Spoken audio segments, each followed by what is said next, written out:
Hey guys, it's Ben the Coin Geek at Old Pueblo Coin, and today I have a video for you because I'm bored out of my mind. Got nothing else to do. I'm doing actual coin roll hunting, right? So, all right. Well, let me give you some background on this actually as I mess everything up here. So, I come into work and my coworkers have these rolls of dimes, and I'm like, okay, well, undoubtedly these dimes are silver, right? Well, we bought them all as silver. Oh, you bought them as silver. Great. But you didn't open them. Well, no, we didn't open them. I'm like, okay, well, that's fine, because their answer is, well, it's not our money. I'm like, yeah, thanks, guys. So in the interim, they said, well, this is, because of the source, we were pretty confident that these are all silver. I'm like, okay. So the actual coin roll hunting that's going on here is, these are coins that actually have not been opened in decades. Unlike the stuff that you see on eBay, and these should all be silver, and if they're not all silver, then we're gonna someone's gonna be in trouble, right? Okay, so I know at first from the video it's kind of hard to tell this because there's a lot of copper color going on there, but no, those are all silver. Okay, and usually I can just open a roll like that and see right away if there's any coppers in there, because all the copper coins, of course, you'll have that nice bright edge that looks like that. So that is all silver. So all I want to make sure on this is it's silver. Now this one had two Roosevelt dimes at either end, and so you're really likely to see that. I know coin roll hunting is a big deal for a lot of people, and I don't want to disparage too much what goes on there. What I do want to say is this is actually a whole lot more like what my day looks like at work. So if you want to be a coin dealer, typically though, you're opening these up as the day goes on. Now, first things first, I noticed right away is this is not good. Not that I have anything against Canada or Canadians, but those are not saleable as 90% US silver coinage. The other thing that I'll look at here as I'm going through these guys, Roosevelts. I know this is an earlier group because look, this is you got 1946 right in there. Not that in circulated conditions they're not really rare coins anyway, but it is interesting to see earlier dates. 1948. These rolls were all in like an old tackle box, which for the coin dealers out there, if there's any coin dealers who watch, I'm laughing because you can probably pick out dozens of times when you have people bring things in tackle boxes. No joke, it's a real deal. Tackle boxes, old medicine bottles, cigar boxes. Occasionally there's something else going on there. Pulling the rug out from under these guys here. All right, well, we've got all kinds of good news that those coins appear to be silver. You have a couple right here with no reading on them, which I'm gonna guess are barbers. All right, so there's no reading on these coins here. Whoop. Nope. Just worn down mercuries. Oh, you can see the reading there a little bit closer.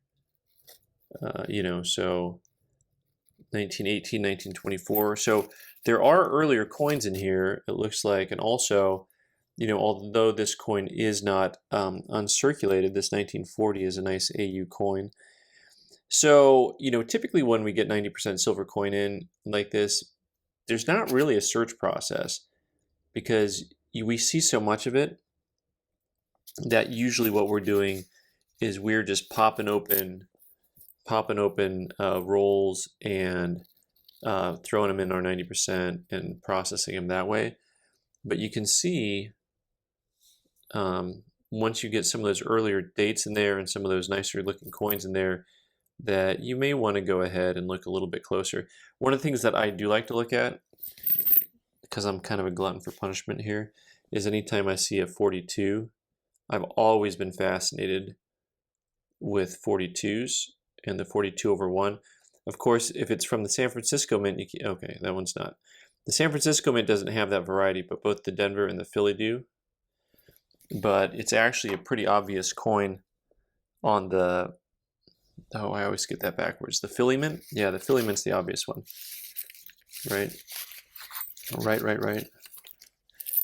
So I'm going to open one more roll here, and I am not a coin roll hunter, so I don't know how they make their videos. But once again, I just want to make sure that the coins that we bought as silver are silver, because that's like not okay, man. If they're not silver, it is not okay. Let me get the rest of these out of here, and you'll see more of the same. So a lot of these mercuries are actually from the 30s and 40s, and a lot of them are like XFAU, which is a little bit nicer. I mean, there's another one that's, you know, a little bit nicer grade than, you know, you normally would see. So it just indicates it's an older group. Of course, now with silver, this is probably just a nice AU. With silver at the levels that it's at, it's not that big of a deal. So let me open this last roll here and see. Maybe we'll have fun and just put aside 5 of these rolls or 10 or something and just put them up on our website.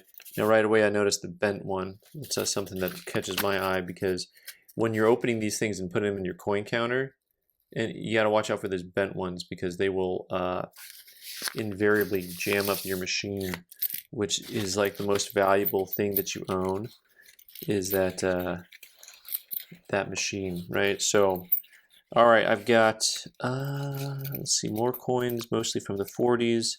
There's a 36 kind of mixed in there. What do we got there? 36 Philly. And every time I say Philly, I want to say Philly Special and just congratulate Nick Foles over and over again, right? And the whole team, right? I mean, you know, it's just a thing. 1919 from the Philly Mint.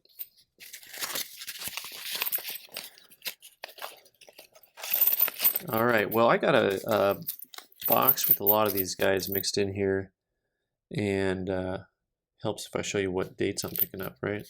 And you can see just as you go through them, there's a couple, like there's another one in there that's kind of an AU coin. Maybe even, yeah, maybe you call it MS60, another 1940s. You can see, you know, when I talk about coins being cleaned and not cleaned, and some of the stuff that's actually just natural wear, if you look at those lines that are popping up in front of the L and the I, and right like that, they actually run almost through the B when the light catches them. You know, that's the type of thing that I see people call cleaned, and I just think, you know, it's just a coin that's been circulated. So, all right, well, check the video link. If I got some of these left over by the time this video airs, we'll go ahead and just sell some of these rolls unopened, and you know, you guys can have fun with it. And please don't tell me if you find anything good. All right, thanks for watching, guys. I'm Ben the Coin Geek. You can subscribe by clicking on the button in the corner and watch more videos on the right side of the screen. Thanks.